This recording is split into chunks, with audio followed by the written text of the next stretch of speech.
Halo Sobat Santuy, today is the day. Jumpa lagi bersama gua di channel Warung Santuy. Bagaimana kabar kalian semua? Semoga kalian baik-baik saja. Pada video kali ini, gua akan membahas alur cerita film yang berjudul Shivale Salatu atau Body Water yang dirilis pada tahun 2011. Film ini menceritakan legenda sebuah danau yang dipercayai sebagai tempat pesugihan untuk orang menjadi kaya. Dengan syarat harus ada orang yang dijadikan tumbal dan diberikan ke danau itu. Lalu, bagaimanakah kisah lengkap dari cerita film ini? Tanpa basa-basi lagi, kita langsung masuk saja ke cerita filmnya.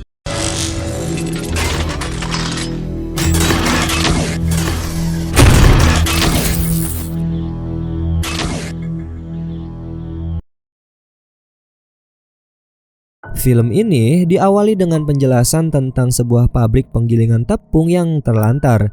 Dulunya pabrik itu besar dan menghasilkan untung yang banyak bagi pemilik dan keluarganya. Tapi musim paceklik membuat pabrik itu akhirnya bangkrut dan pemiliknya jatuh miskin.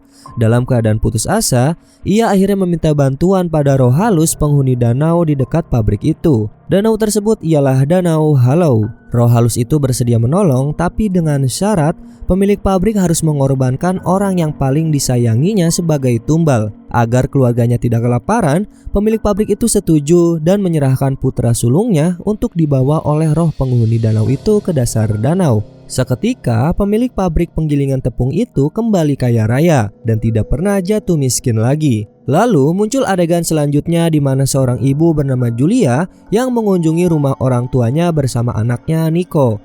Dari sana mereka akan melanjutkan perjalanan ke sebuah desa tempat Julia dulu menghabiskan masa kecilnya.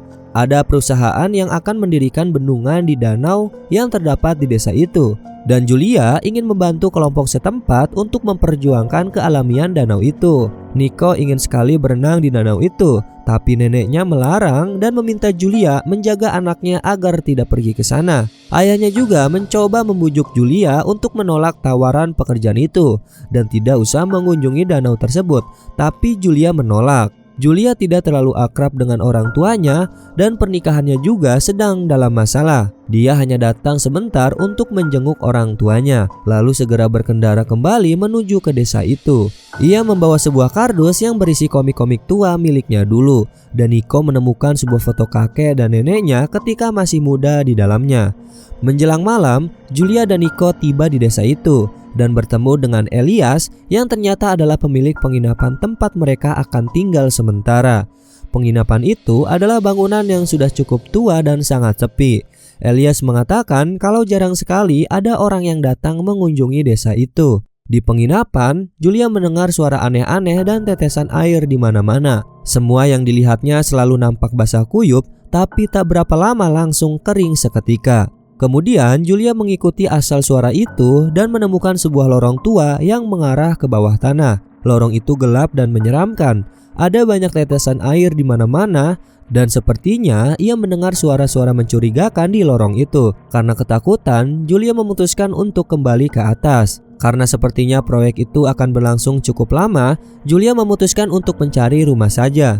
Ketika mengunjungi rumah tempat tinggalnya sewaktu kecil dulu, Julia bertemu dengan seorang pria yang tampaknya menempati rumah itu. Yang pasti, pria itu tidak setuju dengan pembangunan bendungan yang sedang dilakukan Julia dan kelompoknya. Menurutnya, danau itu tidak seharusnya diganggu dan dirusak dengan mendirikan bendungan. Namun, Julia mengabaikannya. Dia hanya ingin tahu apakah dia bisa menempati kembali rumahnya dulu yang kebetulan berada dekat sekali dengan danau. Tidak berapa lama, ayahnya menyusul Julia ke desa itu. Seharusnya kau tidak perlu kemari, sehingga kau tidak perlu berkorban banyak, menurut ayahnya. Dari penduduk desa itu, Julia mulai mendengar legenda rakyat tentang penghuni Danau Halau yang selalu meminta korban putra sulung sebagai ganti kekayaan. Awalnya, Julia tidak terlalu tertarik, tapi kemudian dia mengalami banyak keanehan. Bahkan Nico pun ikut diganggu sehingga harus diopname di rumah sakit. Singkat cerita, Julia terbangun dan menyadari sedang berada di rumah sakit tempat Nico dirawat. Dalam penglihatannya, tempat tidur Nico terendam air dan atap rumah sakit itu bocor. Ketika dia berusaha memindahkan Nico, ayahnya datang dan air bocor itu pun berhenti. Julia memutuskan untuk mencari tahu bagaimana cara menghentikan keanehan ini. Lalu dia pergi ke penginapan milik Elias, tapi dia tidak ada dan tempat itu terkunci. Lalu Julia membuka paksa pintu dan masuk kembali ke lorong rahasia yang menyeramkan itu. Dia menemukan banyak foto di dinding, foto-foto perempuan di danau. Foto-foto itu tampaknya sudah berusia tua. Julia tidak menyadari kalau Elias melihat pintu rumahnya terbuka dan memergoki Julia di dalam. Julia terkejut dan terjatuh hingga melukai tangannya. Elias lalu membantu mengobati lukanya dan bertanya mengapa dia menerobos masuk seperti itu. Julia beralasan dia datang untuk mengambil buku catatannya yang ketinggalan. Elias mengetahui kalau Julia ingin tahu tentang apa yang sedang diselidiki Elias di danau itu, tentang legenda penghuni Danau Halau. Elias menceritakan tentang hantu penunggu Danau Halau yang berwujud seperti perempuan. Cerita tentang pemilik penggilingan tepung yang menjadi kaya raya setelah mengorbankan putra sulungnya. Itu adalah legenda rakyat di desa itu yang dipercayai sebagian besar penduduknya. Julia curiga kalau di antara penduduk desa itu yang ingin mengancam dia dan anaknya. Mereka ingin melukai Nico dengan menggunakan legenda Danau Halau itu sebagai caranya. Kemudian Julia memutuskan kalau ia harus segera pergi dari desa itu agar mereka berhenti mengganggu Nico. Dia langsung pulang ke rumah untuk membereskan barang-barangnya. Lalu dia memutuskan untuk pergi dari desa itu secepatnya. Tanpa sengaja, Julia menemukan kotak yang dibawa dari rumah orang tuanya sebelum mereka ke desa itu dulu. Ada foto anak-anak dan juga foto dirinya. Di foto itu, Julia melihat seorang anak laki-laki yang selalu berada di dekat ayahnya. Ada juga foto anak laki-laki itu bersama ibunya. Saat itulah Julia teringat kembali pada kenangan buruk di masa kecilnya. Dia ingat kalau anak laki-laki itu adalah kakak kandungnya yang bernama Juhani, bahwa ternyata dia bukanlah anak tunggal seperti yang selama ini dikiranya. Dia punya seorang kakak laki-laki. Secara tidak sengaja sewaktu masih kecil, dia melihat ayahnya mengorbankan kakaknya itu kepada penunggu Danau Halau. Ayahnya menenggelamkan kakaknya dan menyerahkan tubuhnya kepada seorang perempuan yang melihat dari tengah danau. Perempuan itu berdiri di sana sambil menjerit dan menerima tubuh Juhani ke pelukannya. Julia menangis membayangkan bagaimana ayahnya tega melakukan hal itu, mengorbankan putra sulungnya sendiri. Ia berpikir kalau ayahnya sekarang akan mengorbankan Nico selanjutnya, karena Nico adalah putra sulung Julia.